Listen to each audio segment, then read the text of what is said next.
Conexão caiu aqui, pessoal, rapidinho.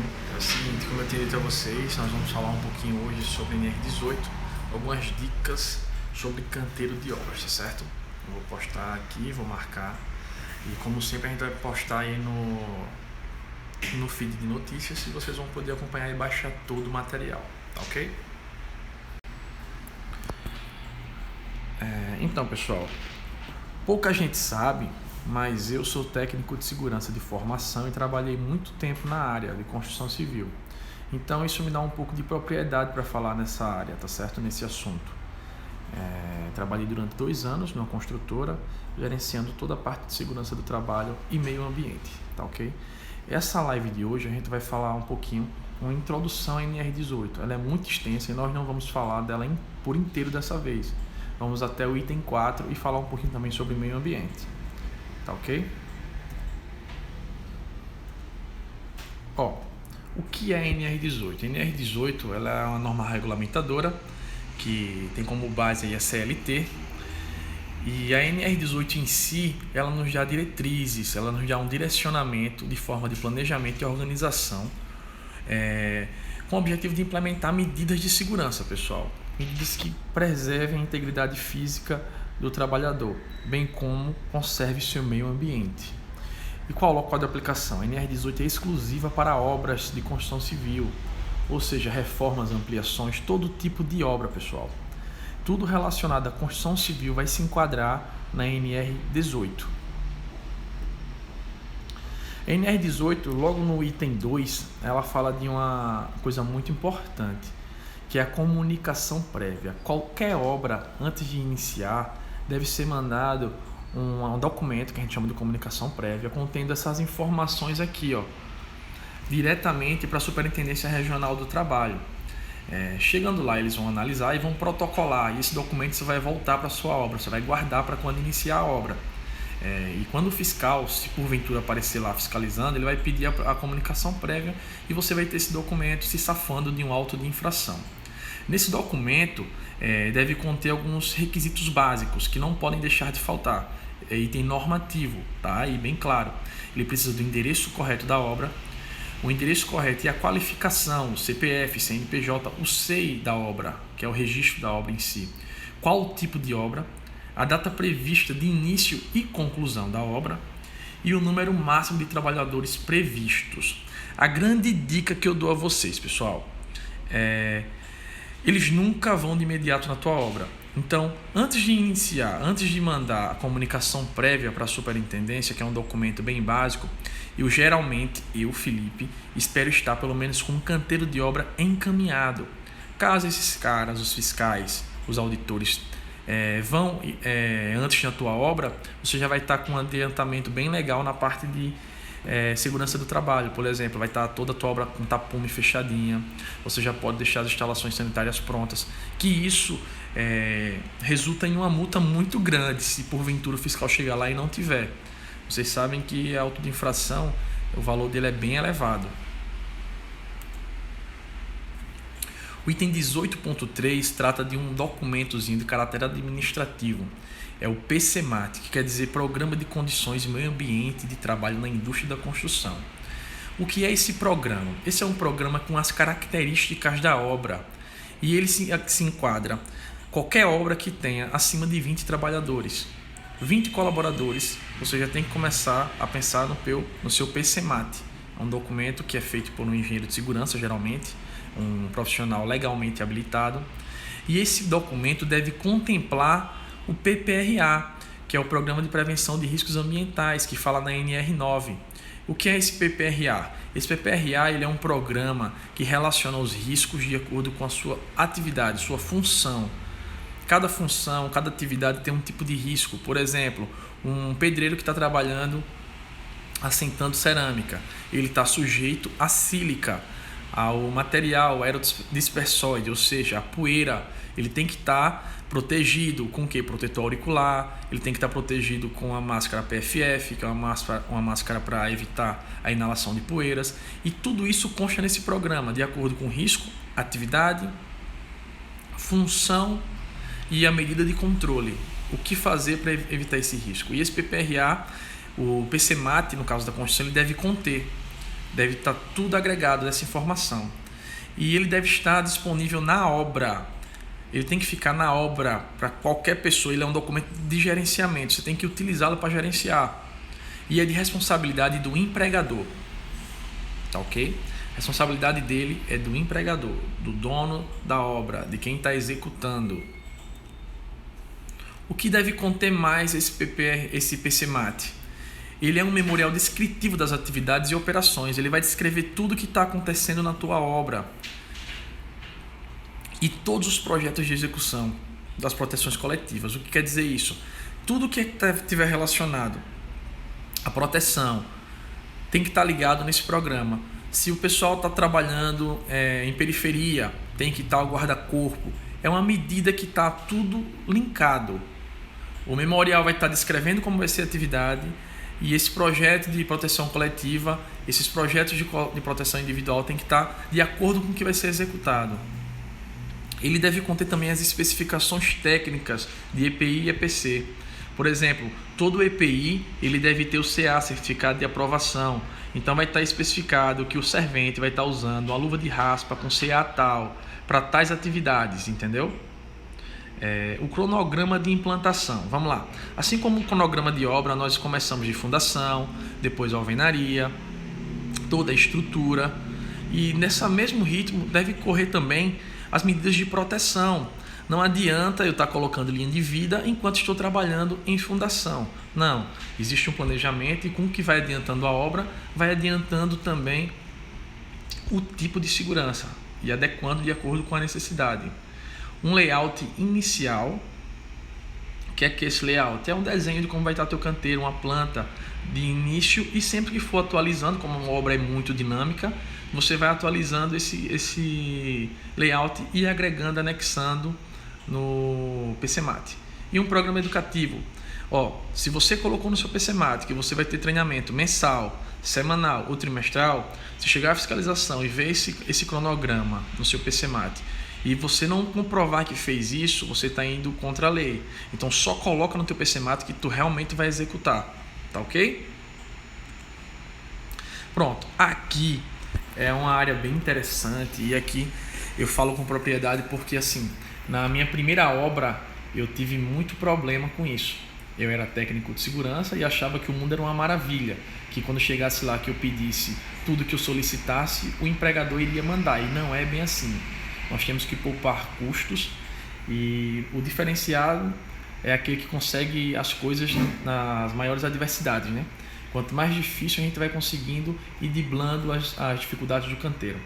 Mas as áreas de vivência, elas são o quê? São as instalações sanitárias, são os vestiários, alojamento, local de refeição, lavanderia, área de lazer e ambulatório. Ambulatório quando necessário, acima de 50 funcionários na construção civil. A área de lazer também é necessária quando você tiver uma permanência dos trabalhadores. Lavanderia quando você tiver alojamento. E no geral, nas obras básicas, que é o que eu costumei trabalhar, são as instalações sanitárias, o vestiário e o local para as refeições. Tá ok? E eu vou falar um pouquinho, me aprofundar, dando algumas dicas sobre eles.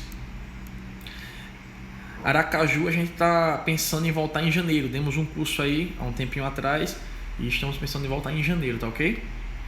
Mas vou continuar aqui, depois eu tiro dúvidas, tá certo?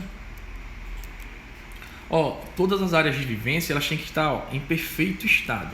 Se você fez tudo isso, mas quando o fiscal, o auditor fiscal do Ministério do Trabalho chegar na tua obra e tiver com isso aqui quebrado, tiver com teus sanitários quebrados, tiver lá em mau estado de conservação, você vai ser autuado, você vai levar um auto de infração. Então, é de obrigatoriedade do empregador, da obra, da construtora, não só fazer, mas zelar e fazer com que os funcionários zelem pelo mesmo. Vou falar um pouquinho sobre instalações sanitárias. O que é instalação sanitária de acordo com a NR 18? É todo local onde os funcionários irão fazer suas necessidades fisiológicas. E tem algumas exigências, muita gente não segue, mas vamos lá. As instalações sanitárias devem ter portas de acesso, paredes de material lavável, ter pisos impermeáveis, laváveis e antiderrapante, não se ligar diretamente com locais de refeições, ventilação e iluminação adequada, instalações elétricas adequadas e protegidas e um pé direito mínimo de 2,50.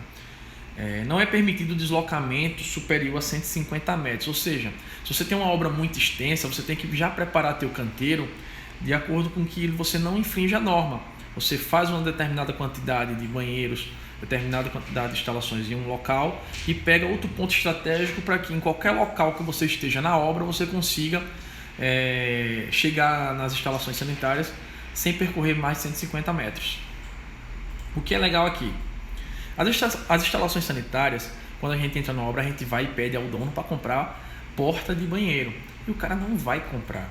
É caro. O que é que a gente faz? A gente tenta utilizar o que tem na obra, que a gente pode utilizar usando a criatividade. Então, uma coisa que deu muito ponto para a gente na empresa foi a forma que nós fizemos essas portas de acesso. Nós pegamos PVC de outras obras e fizemos portas de PVC, reaproveitando o material, fazendo trinco com pedaço de armação, fazendo ferrolho com resto de armação, entendeu? E isso é o diferencial do profissional, é realmente conseguir fazer as coisas acontecerem mesmo na dificuldade. Parede de material lavável, muitas vezes o pessoal não quer botar cerâmica, e o que é que a gente vai? Passa aquele cimento queimado, faz com que fique liso e impermeável, entendeu? O mais próximo possível disso. Ter pisos impermeáveis, laváveis e antiderrapante. Do mesmo jeito a gente vai, bota aquele cimentado bonitinho, deixa ele de forma bem legal e o fiscal não vai implicar com você sobre isso, tá certo?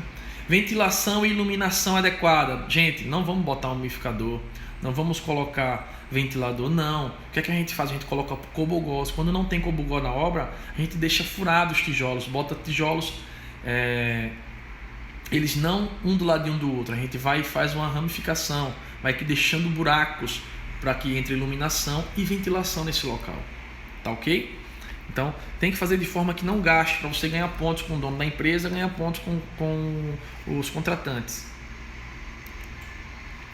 E outra coisa que é legal aqui, se você tem que dimensionar a quantidade de vasos sanitários, de conjuntos das instalações sanitárias, de acordo com a quantidade de funcionários. Aqui está bem claro, a norma diz o seguinte, que eu tenho que ter um conjunto de bacia sanitária, mictório e lavatório para cada 20 funcionários ou fração. Ou seja, se eu tenho 200 funcionários, eu vou ter que ter 10 conjuntos desse. Se eu tenho 205, eu vou ter que ter 11, porque fração também conta como um a mais, tá certo? E no chuveiro é diferente. O chuveiro é a cada 10, ou seja, se eu tenho 200 funcionários, eu vou ter que ter 20 chuveiros, tá certo? O que é legal nisso aqui, o que é interessante, tentar entender por que dá essa diferença de 20 para 10 trabalhadores. Porque a probabilidade de todo mundo ao banheiro ao mesmo tempo, todo mundo fazer suas necessidades, é bem menor do que a probabilidade de todo mundo tomar banho ao mesmo tempo. Por quê? Porque o horário de entrada e de saída do pessoal geralmente é igual, então sai todo mundo, entra todo mundo junto na obra.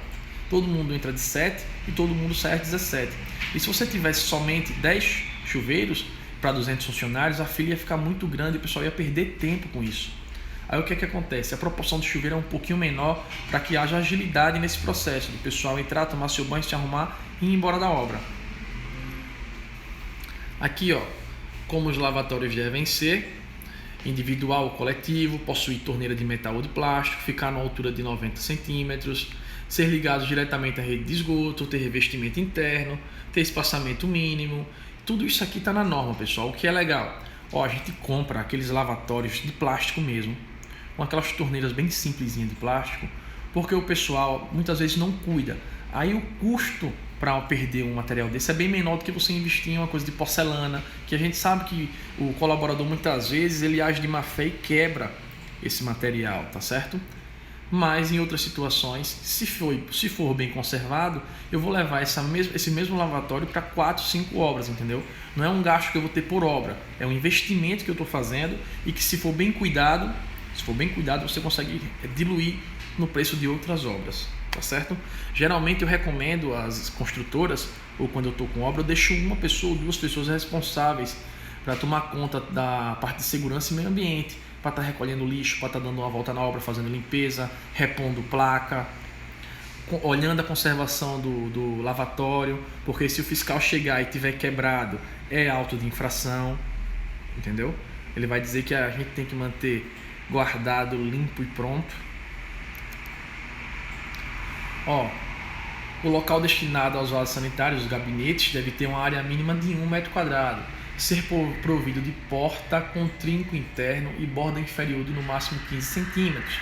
Aqui é bem claro, pessoal, ter divisórias de 1,80 m, tem que ter divisória, gente. Os vasos ele é de uso individual, então assim, tudo bonitinho, tem que ter recipiente para jogar os papéis com tampa, sendo obrigatório o empregador fornecer o papel higiênico, que deixa bem claro isso aí. E como é que a gente faz isso, pessoal? A gente faz isso de ou madeirite, essas divisórias, madeirite plastificado para não ter, se você botar o outro que é resinado vai quebrar com facilidade, você vai perder porque é uma área molhada, então bota o resinado. Ou melhor ainda, constrói realmente, você vai ter que construir no seu canteiro. É um gasto necessário, é um custo. Você tem que fazer isso aí, tem que levantar a alvenaria, tem que revestir, chapiscar, rebocar, deixar bonitinho para poder os seus colaboradores utilizarem. Isso é regra, pessoal, isso é lei, a NR tem força de lei.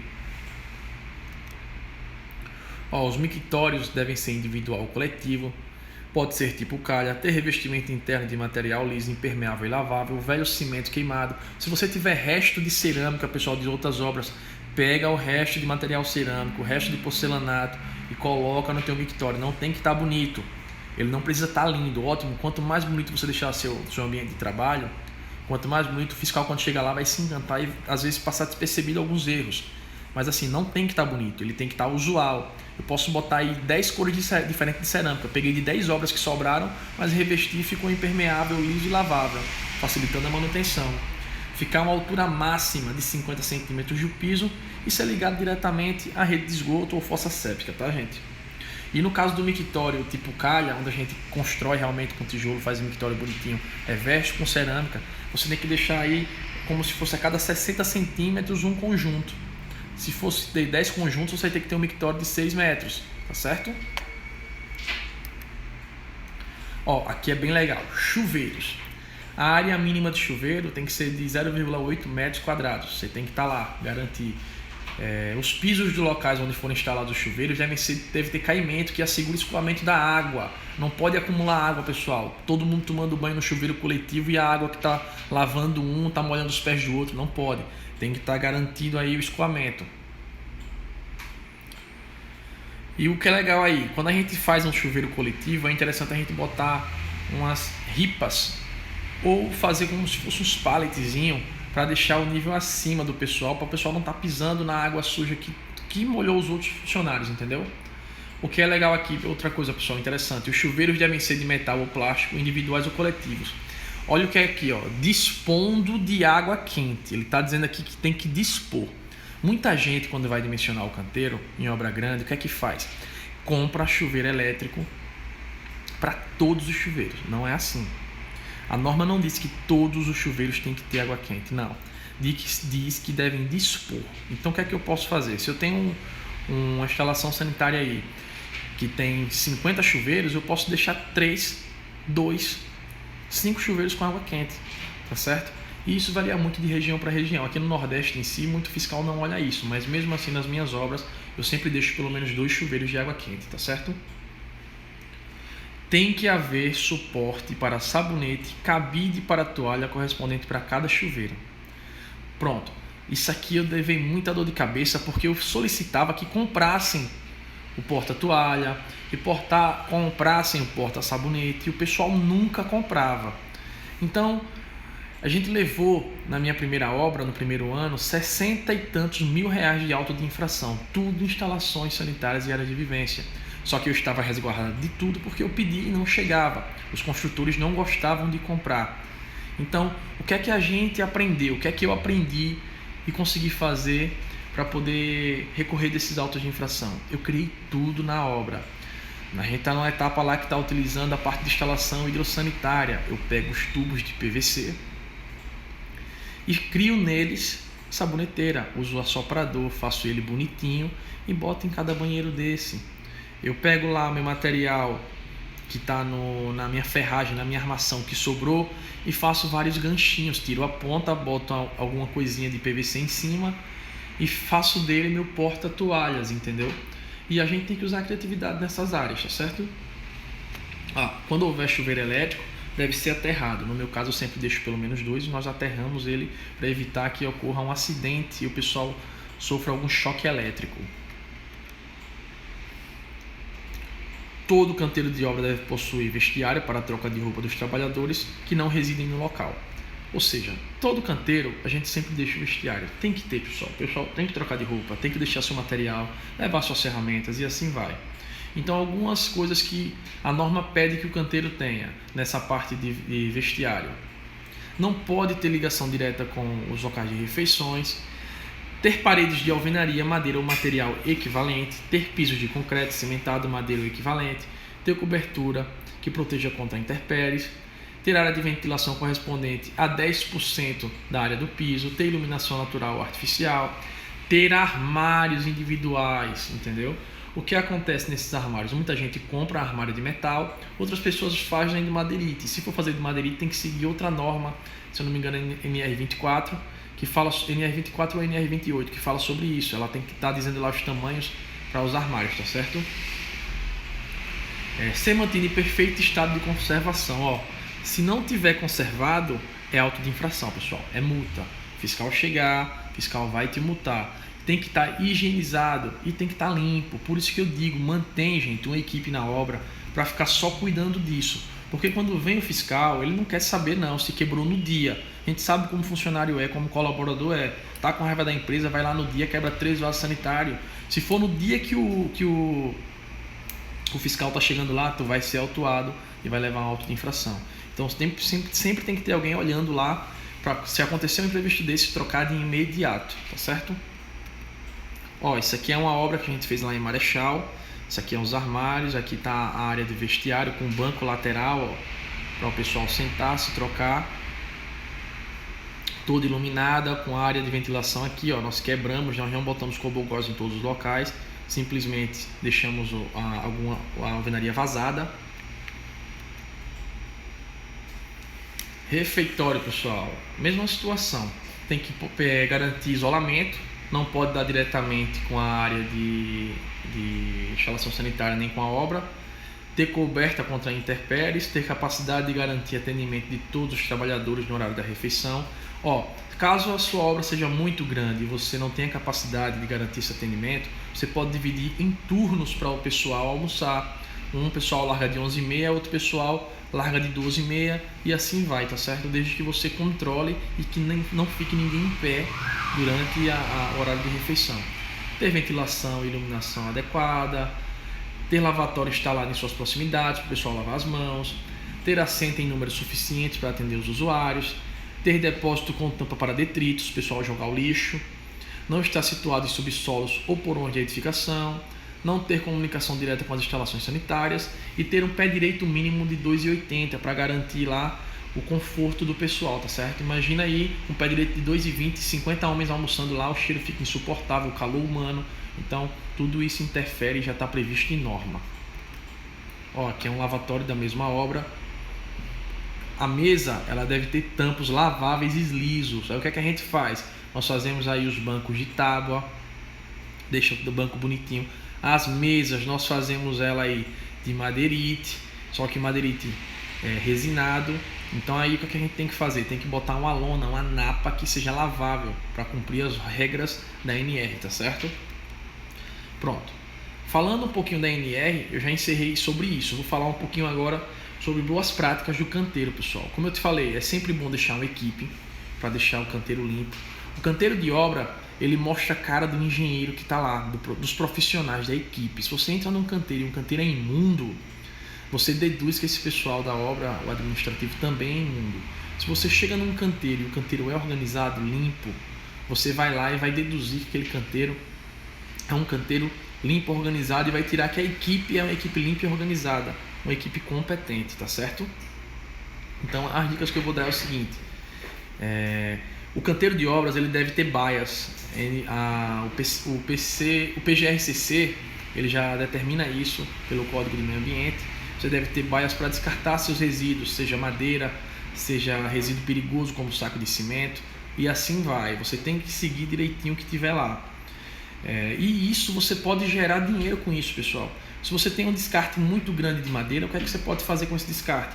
Você pode pegar essa madeira, você pode reutilizá-la ou você pode vendê-la, entendeu? Para padarias, para locais onde não tenha produto químico, óbvio, na madeira, resto de produto químico. Você pode vendê-la e gerar renda para gratificar esses profissionais que vão ficar na equipe de segurança, fazendo uma limpeza, organizando uma coisa ou outra, tá certo? Esse resíduo perigoso, cimento, aqui em Maceió a gente tem que pagar para uma empresa que seja habilitada a lidar com isso, para poder recolher esse tipo de resíduo. Então o que é que a gente faz? Nós deixamos lá os containers e mensalmente a empresa vai lá e recolhe quando está cheio. Você paga por cada recolhida. E nessa época dessa obra aí, nós fizemos um estudo junto do engenheiro e decidimos reutilizar o saco de cimento. Muita gente utiliza a lona para fazer a parte da laje de impermeabilização e nós estávamos usando o saco de cimento com autorização do meio ambiente, justificando que o próprio saco de cimento faria parte da estrutura. E isso economizou muito dinheiro, isso eleva muito o nome do profissional. Porque fazer o feijão com arroz, o básico, todo o profissional faz. O diferencial é justamente usar a criatividade e poupar custos e ganhar dinheiro, tá certo? Deixa eu mostrar mais algumas imagens aqui de uma obra dessas que a gente fez. Ó, PCMAT estava previsto que nessa etapa nós teríamos uma linha de vida projetada por engenheiro mecânico e as ferragens deveriam estar todas protegidas por protetores de vergalhões. Porém aqui tem uma que está sem, no registro, está sem o protetor, mas estava previsto no PCMAT, então deve ser seguido. Aqui, ó, os treinamentos que eu disse que o PCMAT pede que seja feito. Vai lá no canteiro de obra, você fazer esse treinamento, a iluminação adequada, a ventilação.